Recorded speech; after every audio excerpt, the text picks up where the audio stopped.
Guys, welcome to my channel EXP। तो आज हम एक्सप्लेन करने वाले हैं वीरो सीजन 1 एपिसोड 3। अगर आपने पिछले 2 एपिसोड नहीं देखे हैं तो लिंक आपको डिस्क्रिप्शन में मिल जाएगा। इस एपिसोड को देखने से पहले आप उन एपिसोड को जरूर देखें। कहानी की शुरुआत में हम बोरमैन को देखते हैं जो कि किट को कहानी सुना रहा होता है। वह बताता है कि 10,000 साल पहले कार्मेलियन राज्य का बादशाह धूल बीमार हो गया था। धूल का एक छोटा भाई भी था जो खुद को राजा बनाने के लिए राज्य को चारों तरफ से घेर लिया ताकि जनता भूखी मर सके। लेकिन इन दोनों की माँ ग्रोवासी थी। उसने अपने बेटे धूल के लिए एक क्रोमियो का कवच बनवाया जो कि उसके बेटे धूल की रक्षा कर सके। लेकिन किट को इन कहानियों में कोई इंटरेस्ट नहीं था। वह अपने पिता के बारे में जानना चाहती थी। लेकिन तभी विलो आकर इन्हें बताता है कि एलोरा डेनन नहीं मिल रही है, इसलिए ये सभी जंगलों के अंदर एलोरा की तलाश करने लगे। तभी किट को पौधा दिखता है जो कि एलोरा ने अपने जादू से उगाया था, जिस पर फल भी आ चुका है। हमें वैलेंटाइन दिखता है जो एलोरा को घोड़े पर रख बांध रहा होता है। तभी वहाँ जेड आ जाती है और वैलेंटाइन से पूछती है कि तुम यहाँ क्या कर रहे हो। तभी वहाँ बाकी सब भी आ जाते हैं और उन्हें पता चलता है वैलेंटाइन जो कि शैतान के वश में है। जिसके बाद वैलेंटाइन और उसके सैनिक सभी पर हमला कर देते हैं।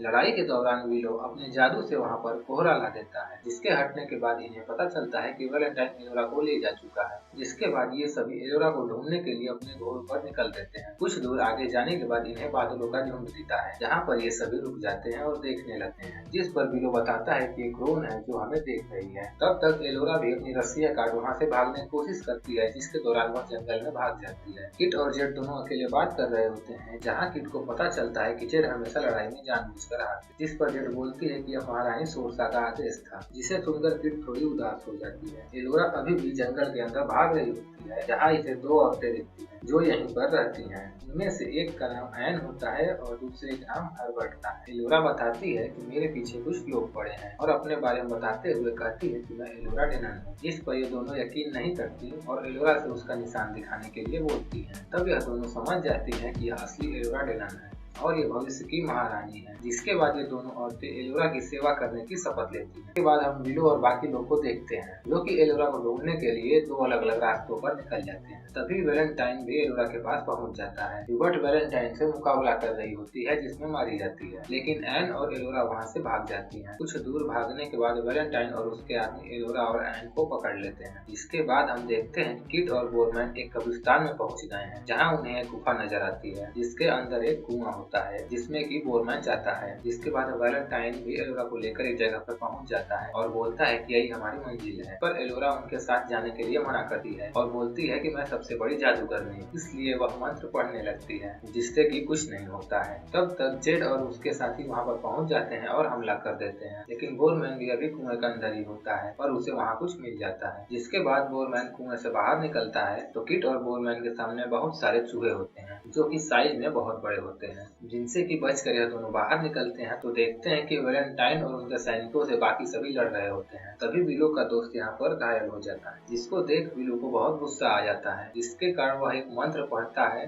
जिससे कि वैलेंटाइन और उनके सैनिकों के अंदर की काली शक्तियाँ निकल जाती हैं और वैलेंटाइन वहीं पर मारा जाता है। सभी को पहाड़ के ऊपर जाना होता है पर विलो इन सीढ़ियों से जाने के लिए मना करता है, जिस पर सभी सीढ़ियों से ही जाने की बात करते हैं। तब विलो को भी इनके पीछे पीछे जाना पड़ता है। लेकिन तभी बीच रास्ते में ही ग्रेडन गिर जाता है, क्योंकि उस पर भी काले जादू का असर हुआ है। तभी इन लोगों के सामने एक जगह होती है जिसका नाम नोकमार होता है और इसी के साथ यह एपिसोड पूरा होता है।